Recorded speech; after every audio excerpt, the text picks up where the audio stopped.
Alzheimer, será que a pessoa sabe que está no estágio inicial da doença? Teve gente no meu canal que me contou ter recebido o diagnóstico da doença de Alzheimer quando nem imaginava que ela tinha doença. E também comentou que não se sentiu bem com a notícia e ela não sabia o que fazer.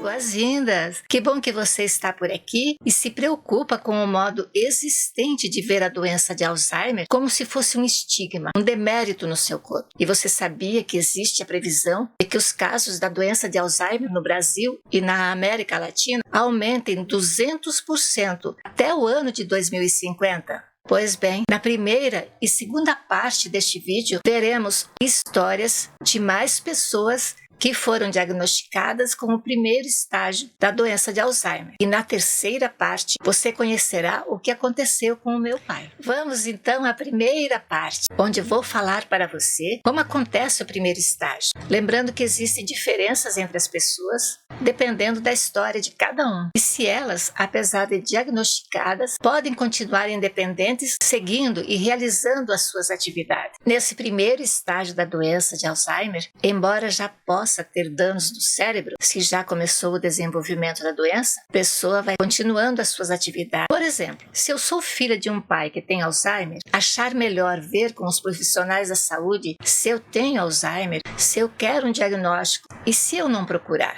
Gente, segunda parte. Nessa segunda parte, eu vou apresentar a você 7 observações importantes. Primeira observação. E se você já está percebendo a importância desse vídeo, lembre-se de curtir e se inscrever no canal, tocando o sininho das notificações. Segunda observação. Trago agora para você, na reportagem de Daniele Castro, do jornal Folha de São Paulo. Trata-se de uma pessoa que recebe o diagnóstico e consegue focar o tempo presente, priorizar a convivência com os filhos com autonomia. E se você já está percebendo a importância desse vídeo, lembre-se de curtir, se inscreva no canal. Terceira observação. E agora vamos ver o depoimento de Wendy Mitchell, que é a autora do livro O que eu gostaria que as pessoas soubessem sobre demência. Ela contou como se sentiu. Quando recebi o diagnóstico, não fazia ideia de como começar a buscar informações sobre como a doença poderia ser para mim.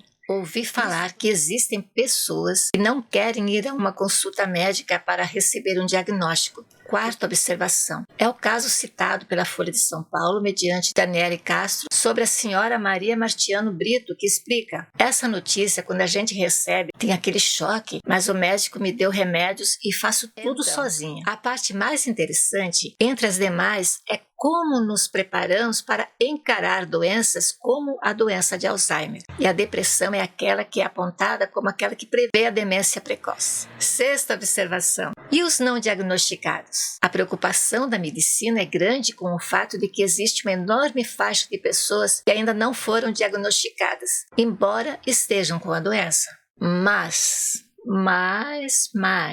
isso não é tão fácil, porque é preciso que a pessoa queira ter uma conversa detalhada com profissionais de saúde. Sétima observação. Existem diversos fatores de risco para a demência, mas neste momento eu vou destacar aqui apenas 2, o analfabetismo e a perda da audição. Pessoas analfabetas têm de 2 a 3 vezes mais chance de desenvolver demência.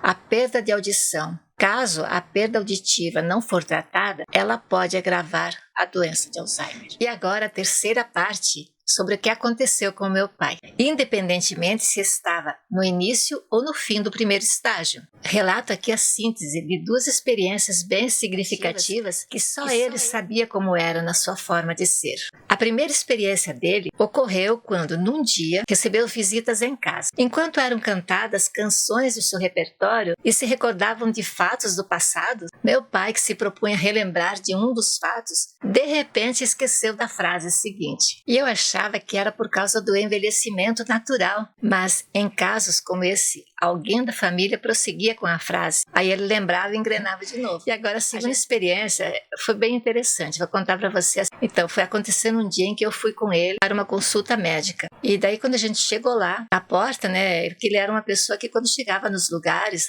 ele já chegava falando, conversando alto, né? E as pessoas também já respondiam, tinham aquela amizade, né? Sempre.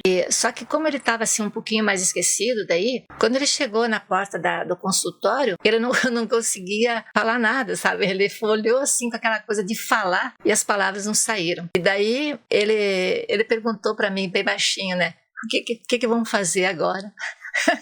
Eu falei, puxei, eu tava com a mão, né, segurando a mão dele. Eu falei, vamos sentar aqui, pai. Aí, de novo, as pessoas que estavam lá também, todo mundo achou assim que era interessante o jeito dele, que ele olhava para as pessoas. Parecia que ele conhecia algumas pessoas ali, não eram conhecidas dele, né? Então, o que ele fazia? Ele olhava assim uma por uma. Depois as pessoas que conheciam, então, falavam uma frase, viam que ele estava assim muito empolgado também, e aí estava esperando para chamar a vez dele. Depois, as pessoas olhavam para ele, falavam em italiano, né? Que é devagarinho se vai longe. Então, com aquele sorrisão dele, ele conseguiu também conquistar as pessoas que ele não conhecia, e também as pessoas começaram a entender assim que ele também estava entrando num processo de esquecimento maior, assim. Mas o que é importante é que quando a gente tem esses esquecimentos, seja a gente, seja algum familiar, a gente não deixa a pessoa em casa, a gente não dificulte para ir levar para o médico, a gente vá com carinho, nem que a pessoa tenha dificuldade de entrar no carro, porque quanto mais o tempo vai passando, a pessoa com Alzheimer ela vai esquecendo.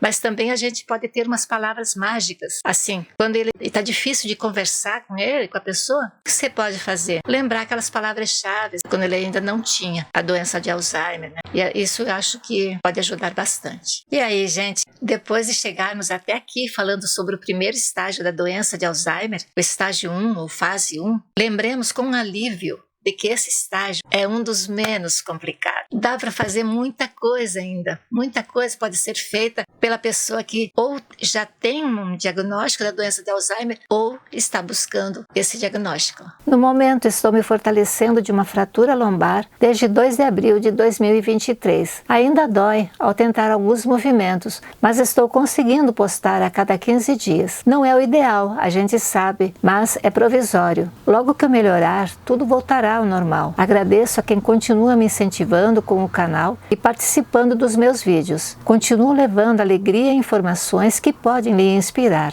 Muito bem! Sou Zélia Bonamigo e hoje eu trouxe para você o tema Alzheimer em estágio inicial. Muito obrigada por ter ficado comigo até o fim. Até a próxima! Quero te ver de novo por aqui!